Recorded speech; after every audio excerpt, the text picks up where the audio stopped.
Este é o segundo programa dessa série que estamos falando sobre o tempo. Tempo na profecia. O título que foi dado é Chegou a Hora. E se você não assistiu o primeiro episódio, eu aconselho você a procurar o primeiro episódio e assisti-lo, porque ficará mais fácil a compreensão do que estamos tratando nesse assunto de profecias da Bíblia Sagrada. A gente disse que sempre estamos usando o tempo, não é verdade? O relógio marca a nossa vida, determina o caminho que seguimos, né? A rotina diária. Falamos da vez passada, ou no vídeo anterior, sobre quem criou o tempo. E vimos que foi Deus. Lá no princípio, Ele fez tarde e manhã o primeiro dia, de acordo com Gênesis capítulo 1, verso 5. E Ele também criou os luzeiros, as estrelas, o sol, a lua, separando o dia e a noite. E eram sinais para estações, para dias, anos e os meses, não é verdade? Deus criou o tempo. Também dissemos que, de acordo com a Bíblia, 2 Pedro capítulo 3, verso 8, que um dia para o Senhor é como 1000 anos, e 1000 anos é como um dia, porque Deus é atemporal. E também o tempo em outros planetas serão diferentes dos da Terra. Os dias serão diferentes, o tempo será diferente. Portanto, o nosso tempo é diferente. Mostramos que Deus se comunica com o homem através do tempo. As profecias da Bíblia apresentam muitas vezes um período de tempo. Isaías 46, 9 e 10, vou ler novamente para vocês. Lembrai-vos das coisas passadas da antiguidade, que eu sou Deus e não há outro. Eu sou Deus e não há outro semelhante a mim, que desde o princípio anuncia o que há de acontecer. Desde a antiguidade as coisas que ainda não sucederam. Deus usa o tempo para se comunicar com o homem, com o ser humano. E foi aí que eu comecei a colocar as profecias da Bíblia em uma linha de tempo. Fiquei pensando, será que o tempo é importante? Né? Vimos que Deus criou o tempo. Ele foi o criador de tudo. E vimos que o tempo de Deus é diferente do nosso.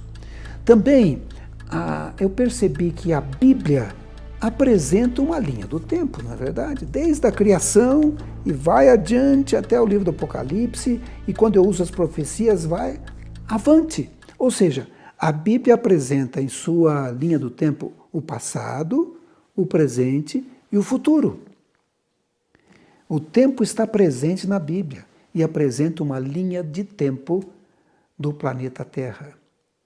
Um outro texto da Bíblia que me chamou a atenção, e nós lemos aqui no vídeo anterior, certamente o Senhor Deus não fará coisa alguma sem primeiro revelar o seu segredo aos seus servos, os profetas. Isso está em Amós capítulo 3, verso 7. E eu posso então depreender que Deus sempre avisa. Sempre avisa o que Ele vai fazer. E quando Deus avisa, sempre se cumpre. Tem uma Bíblia em casa que eu li já umas 5 vezes ou mais. Na verdade, cada ano eu leio uma Bíblia diferente, mas aquela eu li mais de uma vez, eu li umas 5 vezes. Quando eu gosto da tradução, às vezes eu leio mais, né? Essa aqui, por exemplo, eu li uma vez. E eu escrevo em algum ponto, quando eu vejo Deus avisou. E lá na frente, eu vejo, olha, se cumpriu o que Deus avisou. Porque Deus sempre avisa. Ele sempre avisa o que vai fazer, e quando Ele avisa, se cumpre. E a linha de tempo da Bíblia, a linha de tempo do planeta Terra, é algo fantástico, né? Nós vimos na vez passada, no vídeo anterior, sobre uma profecia de Jesus feita no ano 31. Ele diz, como foi nos dias de Noé, assim será também na vinda do Filho do Homem. Pois nos dias anteriores ao dilúvio, o povo vivia comendo e bebendo, casando-se, dando-se em casamento, até o dia em que Noé entrou na arca, e eles nada perceberam, até que veio o dilúvio e os levou a todos. Assim acontecerá na vinda do Filho do Homem. E uma coisa interessante, nós vimos que Deus avisou a Noé. Ele avisou a Noé o que ia acontecer. Com o tempo, Se você for lá no livro de Gênesis, no capítulo 5, 6 e 7, onde o dilúvio é descrito, vai ver que Deus disse a Noé quando ocorreria o dilúvio, depois de ou dentro de 120 anos. Também vai ver que Deus disse a Noé quantos dias faltavam para a chuva chegar. 7 dias. Vai ver ainda que para Noé Deus disse quanto tempo duraria a chuva? 40 dias. E a minha Bíblia diz, em Hebreus capítulo 13, verso 8, que Jesus Cristo é o mesmo ontem, hoje e eternamente. E Malaquias 3, verso 6 diz, porque eu, o Senhor, não mudo. E se ele avisou no passado, e se no passado ele não fazia coisa alguma sem avisar, certamente as profecias também apontam para um Deus que sempre avisa.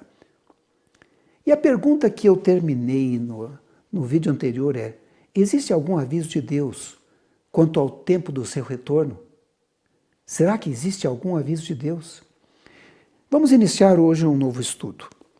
Seria o Chegou a Hora, parte 2. Vamos orar? Senhor Jesus, vamos estudar aqui algumas das profecias da Bíblia Sagrada e colocá-las numa linha de tempo.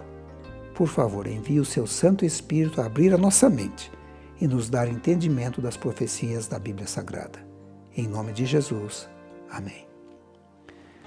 Muito bem. Vou citar também aqui alguns textos de Ellen White. E como eu fiz no vídeo anterior, se você quiser saber mais sobre a vida de Ellen White, assista esse vídeo, Como Tudo Começou.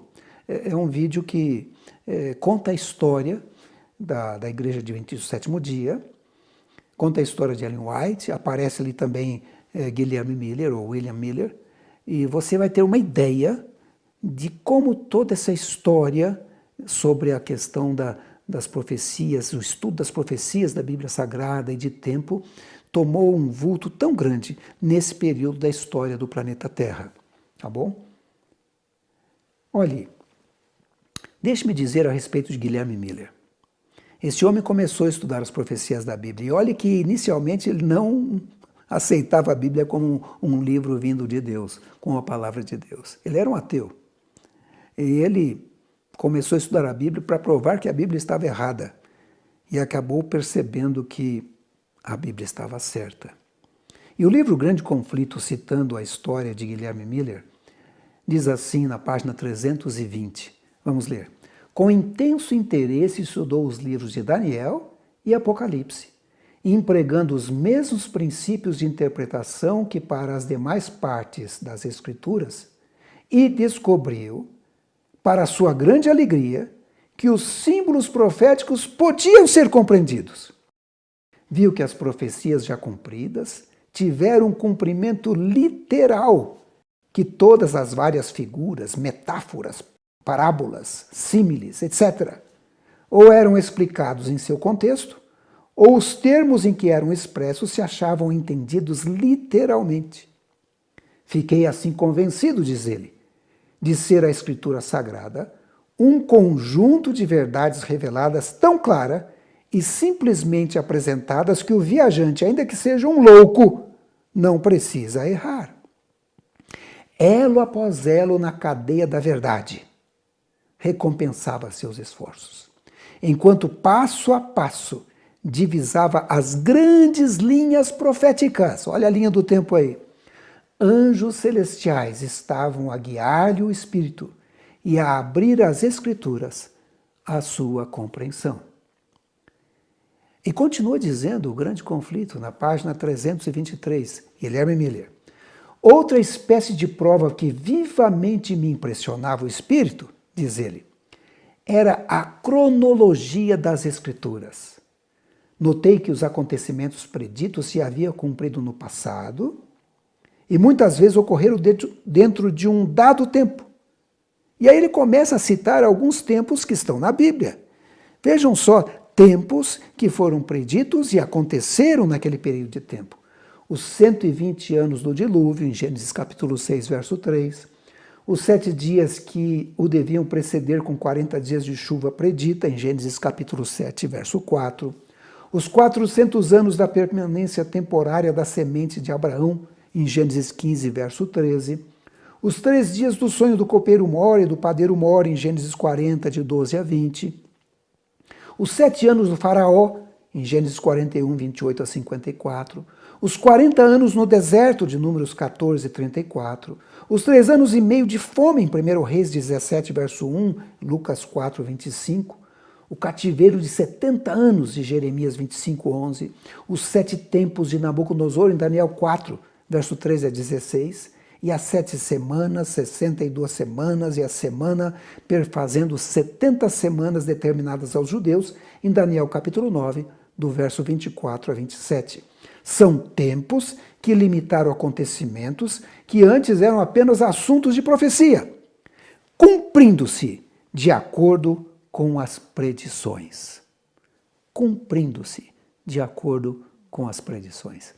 Impressionante, né? Então eu coloquei essa linha de tempo do planeta Terra, do início ao fim, e falei, vou começar a estudar as profecias e colocar numa linha de tempo, para mim procurar entender melhor as profecias. Comecei lá no início, vocês viram que no vídeo passado, eu analisei a linha do tempo desde a criação até Noé. Se você não assistiu, volta lá e assiste o primeiro vídeo sobre esse assunto, né? Começando com a criação. Em algum momento houve o pecado, né?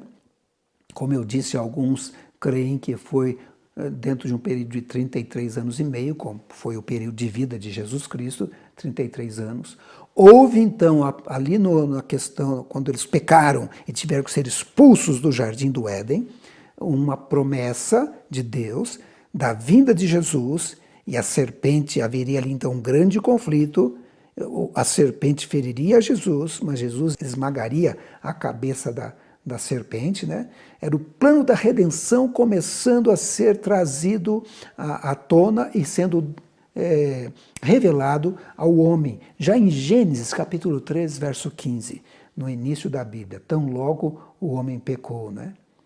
E a gente vê o plano da redenção descrito especialmente em alguns livros. Quero destacar alguns textos do livro Patriarcas e Profetas, escrito por Ellen White, o capítulo 4, porque o título é esse, Plano da Redenção. E ela diz assim: a queda do homem encheu o céu todo de tristeza.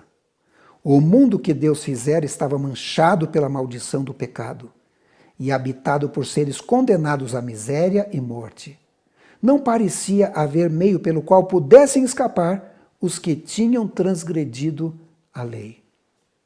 E ela continua dizendo: o plano da salvação foi estabelecido antes da criação da terra, pois Cristo é o Cordeiro morto desde a fundação do mundo, de acordo com Apocalipse, capítulo 13, verso 8. Foi, contudo, uma luta, mesmo para o Rei do Universo, entregar seu filho para morrer pela raça culposa. Mas Deus diz: mas Deus amou o mundo de tal maneira que deu seu Filho unigênito, para que todo aquele que nele creia não pereça, mas tenha vida eterna.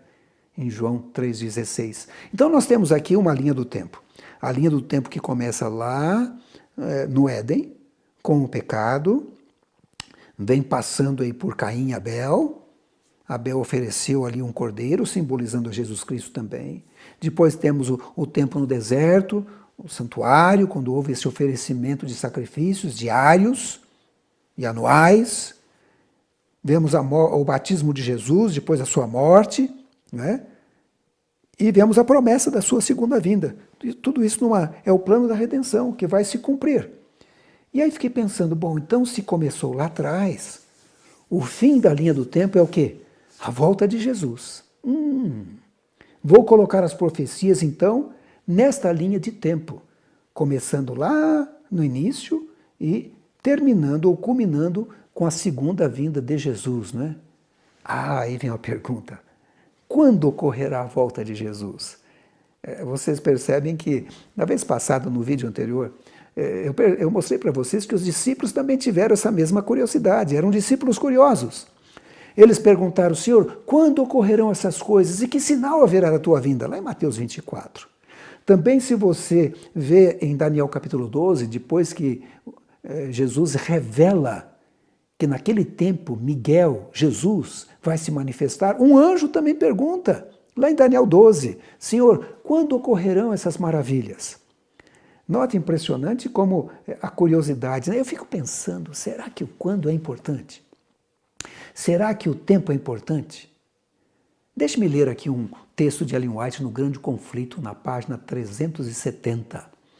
Ela diz assim, daquele dia e hora ninguém sabe, nem os anjos do céu, nem o Filho, mas unicamente o Pai. Isso está em Mateus capítulo 24, 36. E ela continua dizendo, conquanto ninguém saiba o dia ou a hora de sua vinda, somos instruídos quanto à sua proximidade e isto nos é exigido saber. Demais, é-nos ensinado que desatender à advertência ou recusar saber a proximidade do advento do Salvador, ser-nos-á tão fatal como foi aos que viveram nos dias de Noé o não saber quando viria o dilúvio. Olha que coisa interessante que ela coloca aqui. Ela diz que nos é exigido saber a proximidade da volta de Jesus. E ela diz mais, recusar saber, olhe bem, recusar saber a proximidade do advento do Salvador pode ser o quê? Fatal. Fatal. E aí vem a pergunta, né? De novo, quando ocorrerá a segunda vinda de Jesus? Veja, vamos analisar um pouco a primeira vinda. A primeira vinda, vou ler aqui no livro Desejado de Todas as Nações, na página 28. Ellen White diz assim, mas como as estrelas no vasto circuito de sua órbita, ou indicada órbita, os desígnios de Deus não conhecem adiantamento nem tardança. Deus tem um momento exato, já marcado, viu? Não é uma coisa que Deus vai dizer assim, hoje, vamos lá, anjos, venham, vamos, é hoje que eu vou voltar. Não, gente, existe um plano da redenção. Tudo está determinado neste plano por Deus. Ele tem o dia exato para a sua vinda. Não é algo feito de improviso, Deus não improvisa. Os desígnios de Deus não conhecem adiantamento nem tardança. E olha, ela diz mais, mediante símbolos da grande escuridão do forno fumegante, Deus revelará a Abraão a servidão de Israel no Egito e declarara que o tempo de sua peregrinação seria de 400 anos. Deus deu um tempo lá para Abraão.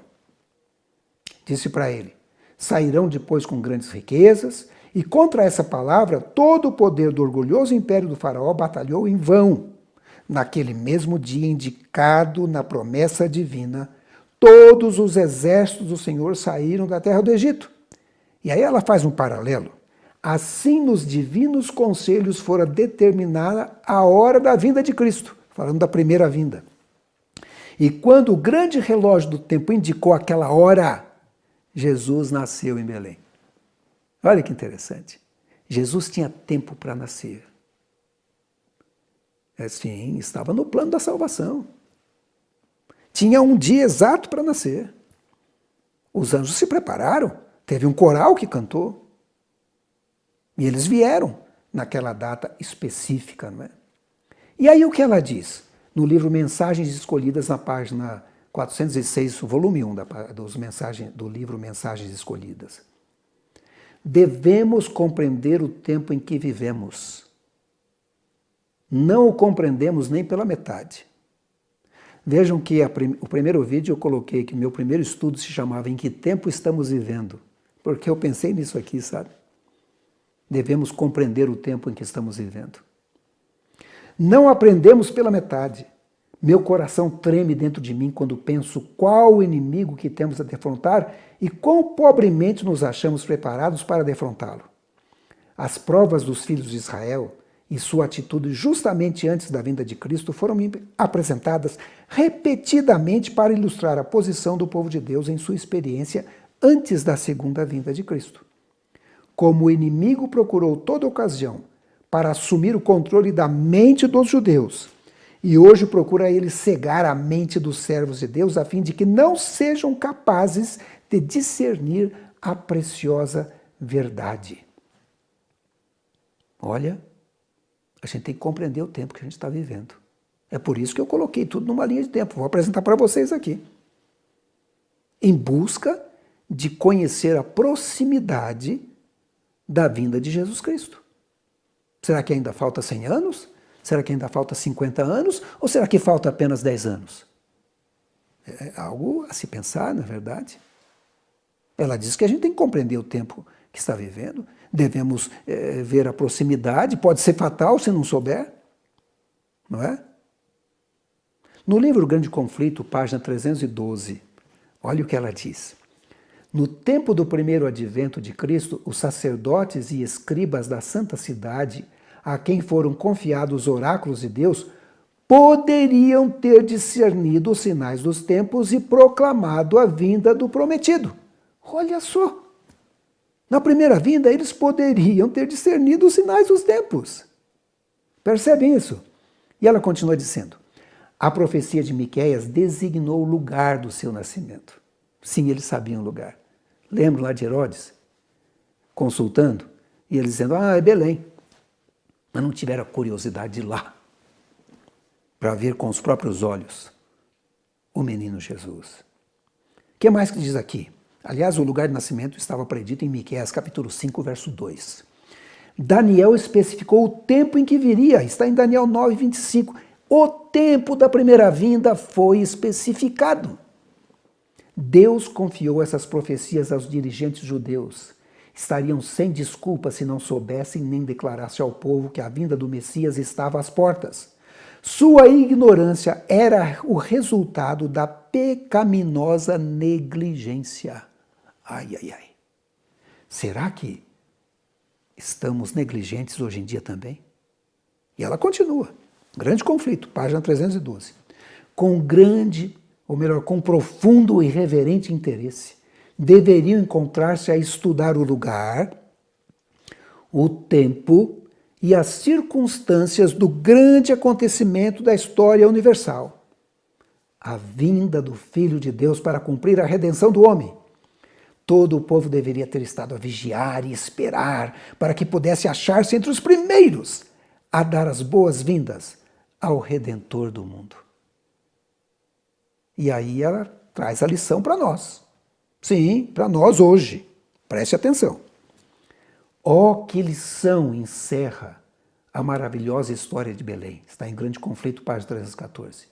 Quanto ela reprova a nossa incredulidade, nosso orgulho e amor próprio.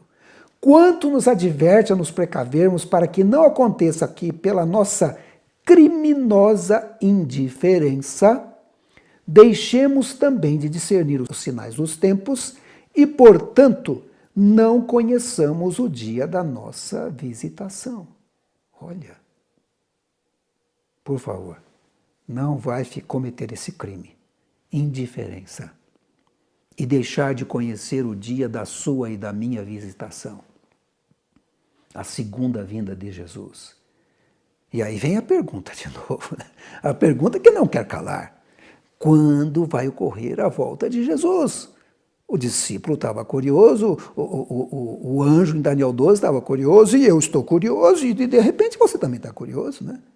Talvez, se você assistiu até aqui, está pensando, o que esse pastor vai passar para a gente aqui? Que nova doutrina é essa? Não, eu apenas estou estudando as profecias, não é? Pôs aqui numa linha do tempo e vamos analisar, não é? Porque Deus sempre avisa, não é? Não é isso que diz Amós capítulo 3, verso 7? Se ele sempre avisa, deve haver algum aviso de Deus. Será que existe um aviso de Deus sobre o momento da segunda vinda? É isso que nós vamos ver e vamos analisar nesses vídeos. Isso começou a martelar na minha cabeça quando eu estava em Nova Friburgo. Eu morava lá. Nova Friburgo é um lugar bonito, assim, no meio das montanhas. Eu até estou colocando aí um pouco das imagens de Nova Friburgo. Lugar frio, né? No inverno a temperatura chega a 0, às vezes abaixo de 0. Bastante frio. E eu estava passando um momento difícil, de muito estresse. E eu acordava de madrugada, sabe? Não conseguia dormir, dor de cabeça. O estresse provoca isso, né? E aí eu falei assim, que eu vou ficar perdendo tempo de madrugada acordado. Eu vou estudar a Bíblia e vou começar a estudar as profecias. E foi aí que começou essa ideia de colocar tudo numa linha de tempo. Lá em Nova Friburgo, no meio das montanhas. Cá nas madrugadas frias de Nova Friburgo. E sabe, o Senhor abriu a minha mente para entender algumas dessas profecias. E é por isso que eu quero compartilhar com vocês. Isso foi lá em 2002. Olha, há bastante tempo, né? Depois disso, eu escrevi um livro sobre o assunto que se encontra na internet. O nome do livro é Chegou a Hora. Está livre para... Muita gente pede o livro escrito e impresso. Talvez eu ainda imprima. Mas ele está livre na internet para consulta, né? Vamos ver um pouco disso? Vamos lá. A primeira profecia que comecei a estudar foi de Daniel 2. Conhece a profecia? Aquela profecia de uma grande estátua. Nabucodonosor viu uma grande estátua, num sonho. Ele tinha esquecido o sonho, eu não vou entrar em muitos detalhes, porque eu quero colocar rapidamente essas profecias numa linha do tempo. Mas Nabucodonosor viu essa estátua com diferentes metais. E o sonho terminava com a pedra que feria os pés da estátua e enchia a terra. E ele ficou preocupado com isso. E ele chamou os sábios não conseguiram interpretar, então ele chamou Daniel. E Daniel trouxe a interpretação. Em Daniel 2,45, e aqui eu indiquei, inclusive, que eu pus na Bíblia na linguagem de hoje, porque fica fácil de entender. Daniel disse para ele o seguinte: o grande Deus está revelando ao Senhor o que vai acontecer no futuro. Olha, tanta gente querendo saber o futuro, e Deus revela para Nabucodonosor. Isso aconteceu no ano 605, Daniel é levado para a Babilônia, né? E agora ele tem esse sonho. E ele, então, começa a interpretar o sonho. Cada parte da estátua simbolizava um período da história humana, conectado com um reino mundial da época. O primeiro reino Babilônia, do ano 605 ao ano 539. Era a cabeça de ouro. Depois veio a Medopérsia, né? Os braços ali de prata, do ano 539 ao ano 331. Depois, um outro reino, a Grécia, simbolizado pelo ventre de cobre, do ano 331 a 168 a.C. Depois, Roma, pelas pernas de ferro, né? E vai de 168 a.C. até o ano 476 depois de Cristo, já na nossa era. E depois os países se dividem ali, né? Primeiro em 10, e alguns países são mais fortes, são mais fracos, é por isso que os pés são em parte de barro e ferro. E esse era o sonho. Quando você põe esse sonho numa linha de tempo, você vê aqui a sequência dos impérios mundiais que vieram se cumprindo, mas isso foi falado lá atrás, lá no ano 602, né? Quando Daniel estava ali no reino da Babilônia. Então, já antecipando os reinos, Babilônia, Medopérsia, Grécia, Roma, os países se dividem, não vão se juntar mais, não vai haver outro império mundial, e finalmente a última parte, a pedra, que simboliza o reino eterno de Cristo, a segunda vinda de Jesus. Eu olhei e falei, olha que interessante isso aqui, gente. Vou colocar isso numa linha do tempo.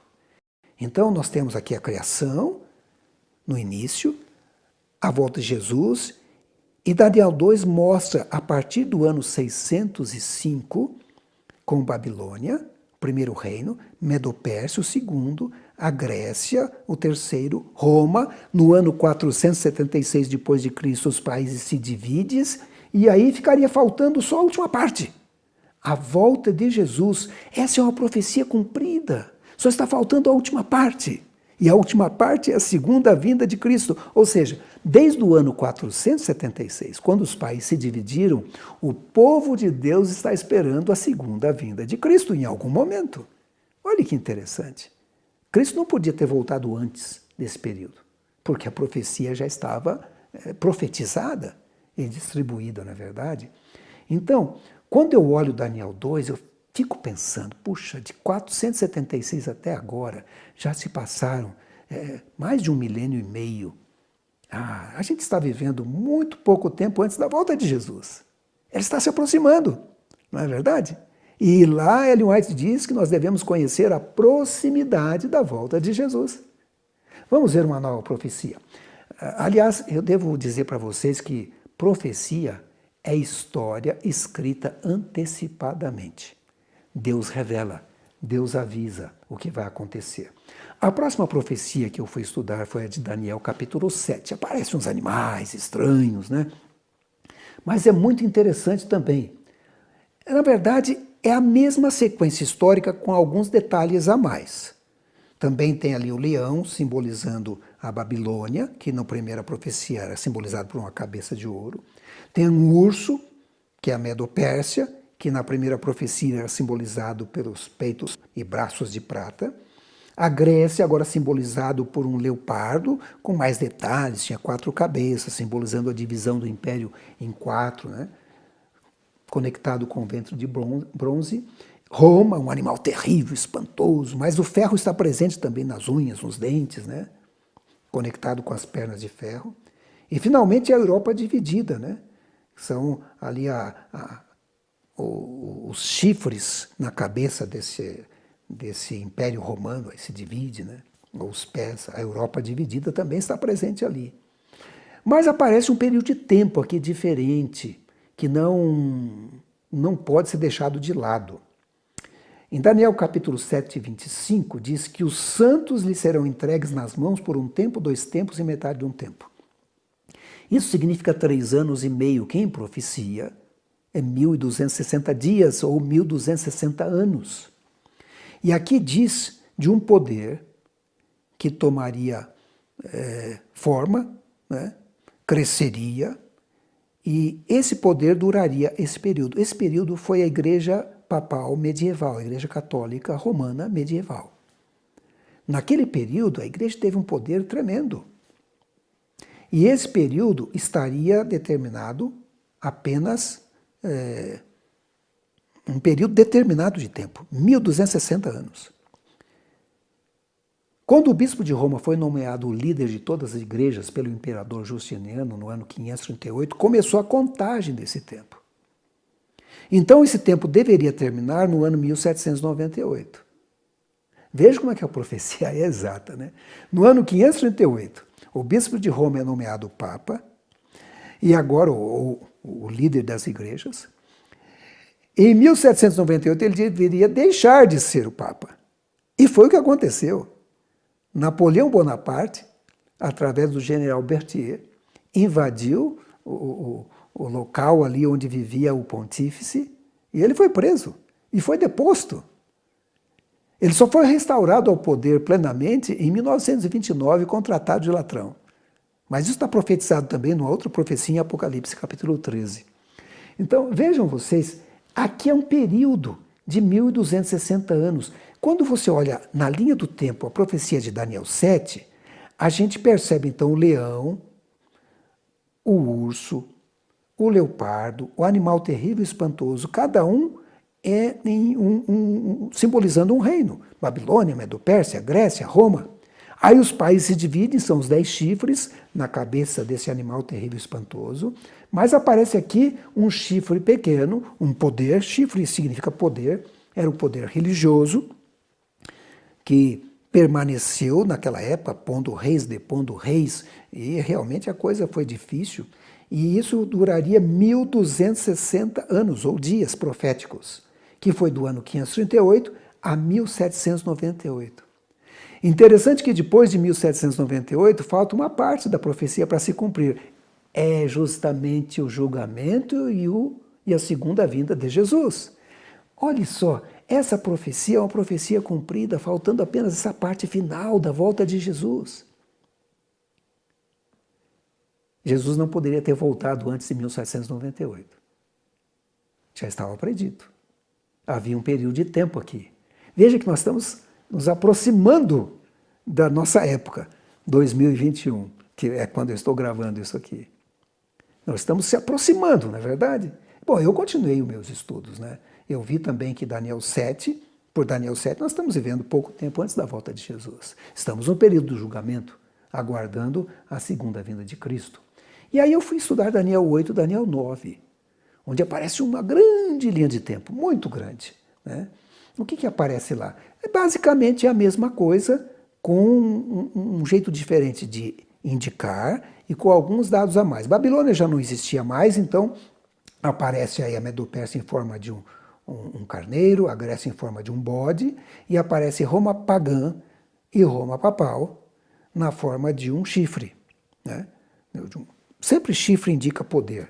Então, você vê aí a mesma sequência de impérios mundiais, né? Dominando o planeta Terra. Mas tem uma coisa interessante, aparece um período de tempo aí longo, Daniel 8, 12 a 14. E ele me disse, até 2.300 tardes e manhãs, e o santuário será purificado. Nossa, parece um período de tempo aí, 2.300 tardes e manhãs, 2.300 dias. Um período longo, né? E a profecia indica o começo. E se a profecia indica o começo, e a gente chega à conclusão que é o ano 457 a.C., eu não vou entrar em detalhes, porque o vídeo não é especificamente sobre essa profecia, talvez gravaremos um outro sobre a profecia específica, haveria um período de tempo aqui para colocar nessa linha do tempo. Essa profecia começava com o decreto da reconstrução de Jerusalém, que foi o decreto de Artaxerxes, que aparece inclusive no livro de Esdras. Ali haveria um período de 7 semanas para construir, né? Depois mais um período de 62 semanas até o batismo de Jesus. Esse período de semanas, quando a gente põe em dias, 7 semanas equivale a 49 anos. 62 semanas a 434 anos. E ainda faltaria uma semana final, quando Jesus seria batizado e começaria a sua obra aqui na terra. Na metade da semana, de acordo com a profecia, o Messias seria tirado, ele seria morto, e foi isso que aconteceu no ano 31 com a morte de Jesus, terminando no ano 34 com o apedrejamento de Estevão, com a rejeição do povo de Israel da mensagem dada por Cristo. Essa seria um pedaço da semana, um pedaço desse período longo, de 2.300 tardes e manhãs. 70 semanas estão determinadas sobre o teu povo. Então, quando eu coloco isso numa linha de tempo, eu vou perceber que essa primeira parte começou no ano 457, foi até o ano 34, mas o período longo de 2.300 anos terminou em 1844 depois de Cristo. E quando eu coloco essa linha de tempo em tamanho grande, o que acontece? Em 1844, começou o julgamento do povo de Deus. Diz, eis que é vinda a hora do julgamento, do seu juízo. E após o julgamento virá a volta de Jesus. Olha que coisa impressionante. Em 1844, ou 1810 anos após o apedrejamento de Estevão, Jesus iniciou uma nova fase de sua obra, tanto na terra como no céu. Então nós temos esse período longo, até 1844, e Ellen White, ela diz no livro Grande Conflito, na página 485, quando se encerrar o juízo de investigação, Cristo virá, e o seu galardão estará com ele para dar a cada um segundo for a sua obra. Nós estamos no juízo desde 1844. A qualquer hora ele pode terminar.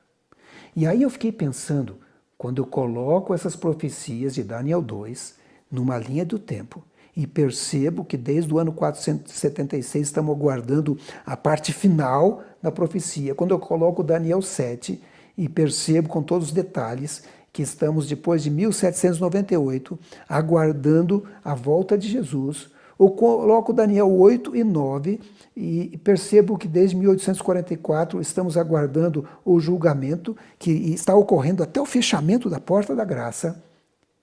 Essas profecias são cumpridas. Cristo não poderia voltar antes de 1844. Já estava tudo predito. A profecia de Jesus já dizia isso, a profecia da Bíblia. Aí eu fiquei pensando, realmente a gente está vivendo muito pouco tempo da volta de Jesus. Percebe que as profecias vão nos empurrando para o fim da linha de tempo, para a volta de Jesus. E aí eu pulei o Daniel 11, Daniel 10, 11 e 12, porque seria muito difícil colocar rapidamente aqui. Mas tem um vídeo meu no YouTube sobre esse assunto, as profecias de Daniel 11. São 2 vídeos, na verdade. Daniel parte 1 e parte 2. Daniel 11, parte 1 e parte 2. Dá uma olhada lá. Você vai perceber que estamos vivendo também nos últimos dias. Mas Deus sempre avisa. No livro de Atos dos Apóstolos, página 585, veja o que Ellen White escreveu. Na revelação a ele, João, o apóstolo, Foram desdobradas cena após cena de empolgante interesse na experiência do povo de Deus e a história da igreja foi desvendada até o fim dos séculos. Olha, tem uma linha do tempo aqui, não é?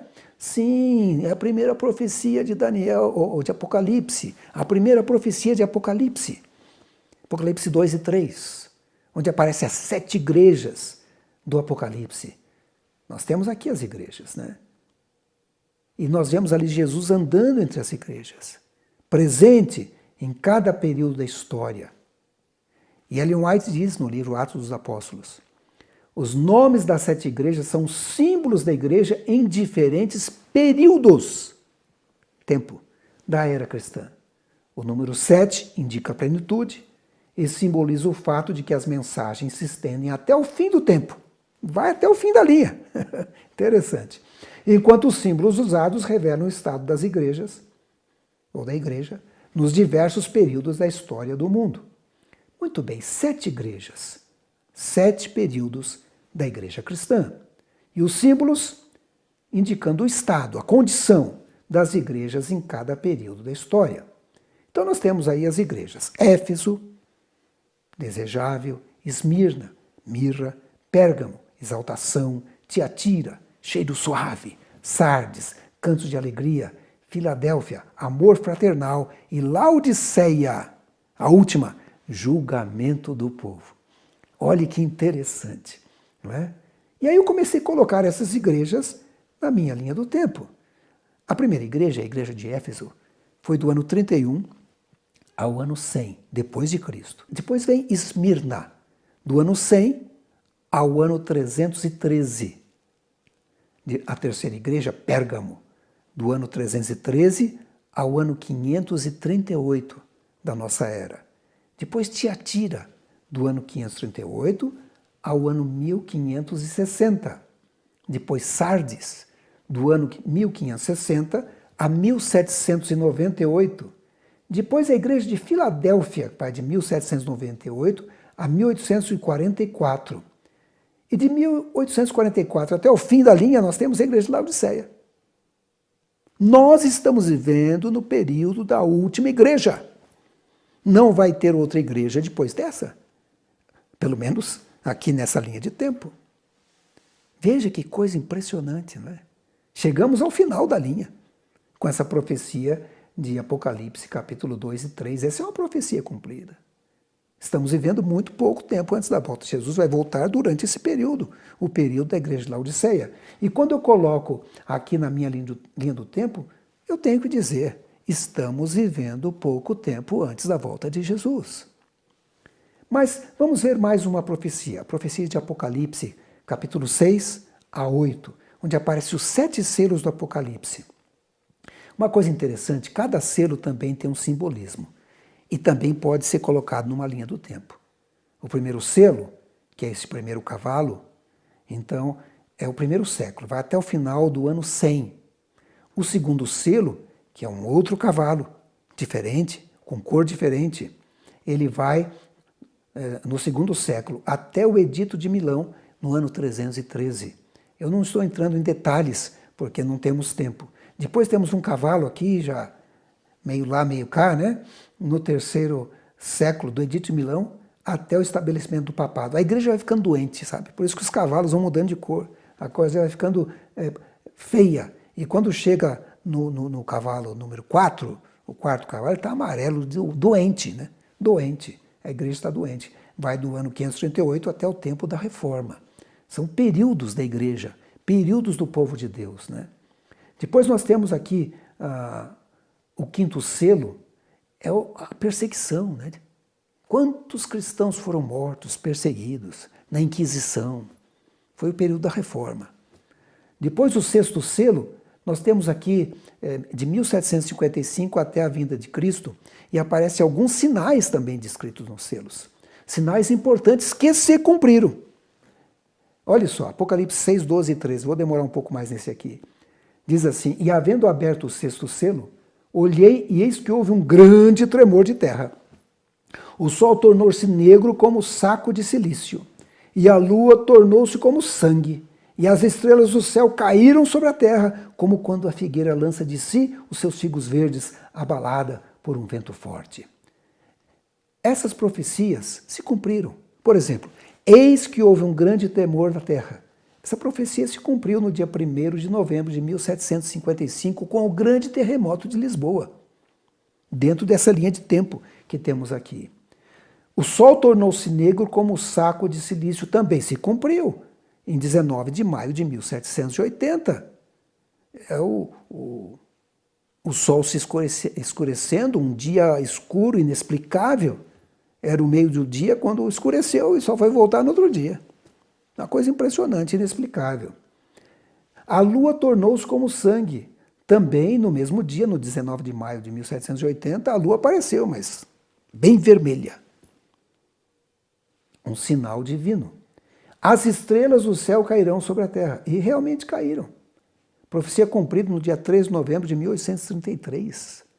Você pode procurar na enciclopédia americana, vai ver que esse dia aconteceu, uma coisa impressionante. As pessoas achavam que era o fim do mundo.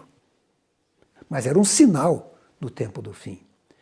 E se cumpriram. E aí continua o verso falando sobre o sexto selo.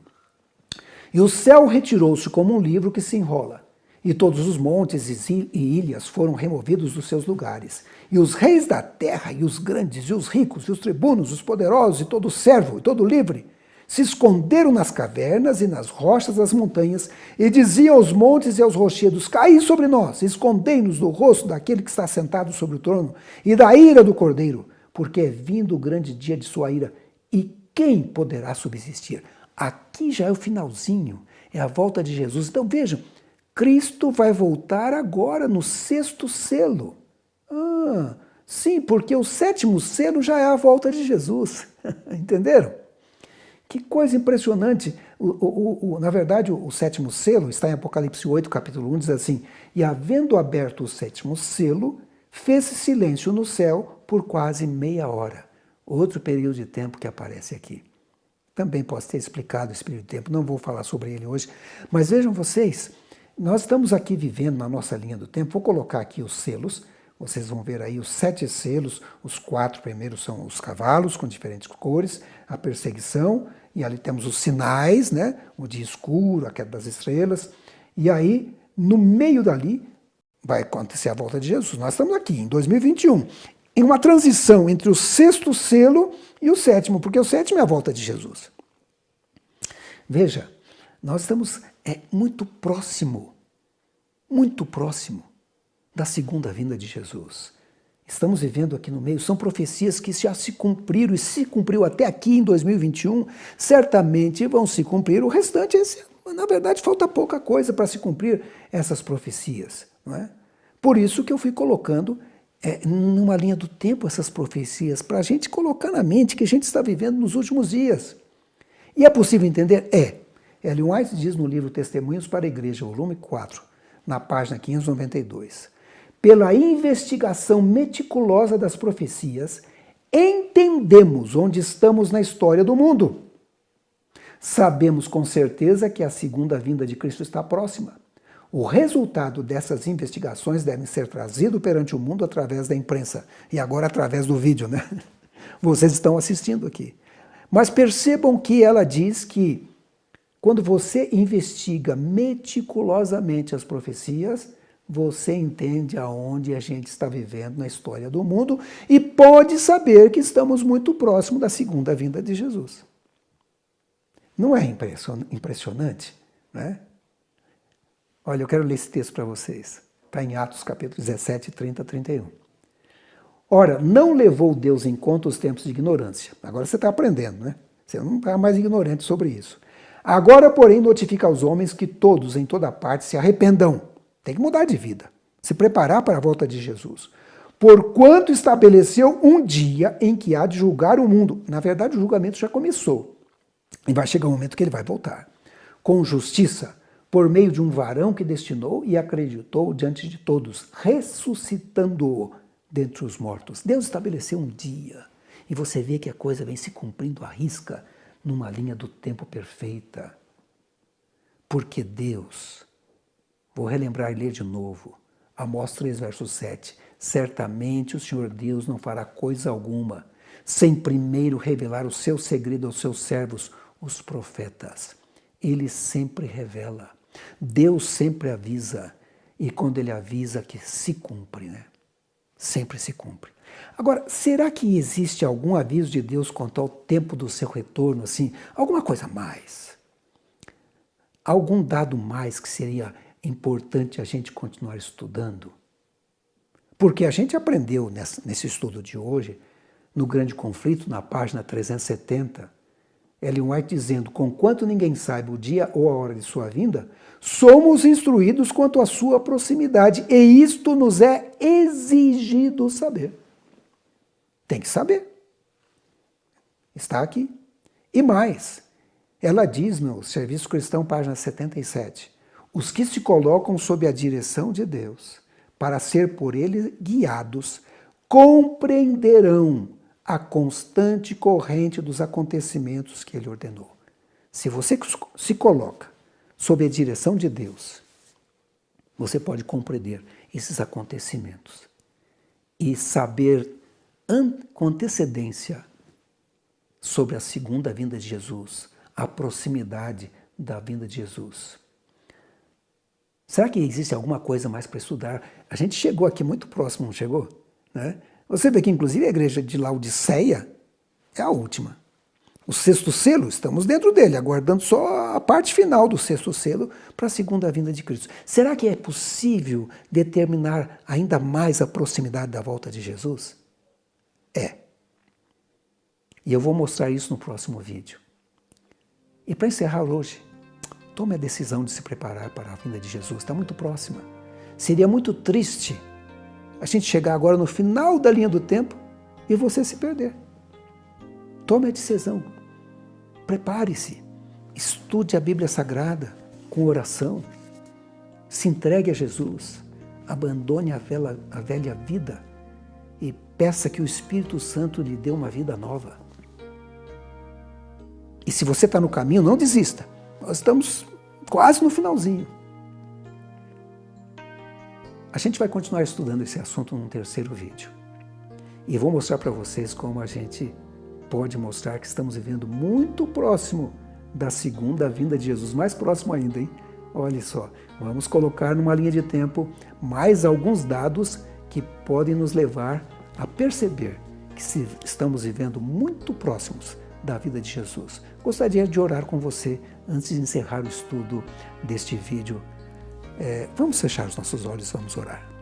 Senhor Jesus, nós te agradecemos porque o Senhor revelou através da Bíblia Sagrada aos profetas o tempo de cada acontecimento. E percebemos através das profecias de Daniel e Apocalipse que estamos vivendo nos últimos dias da história dessa terra.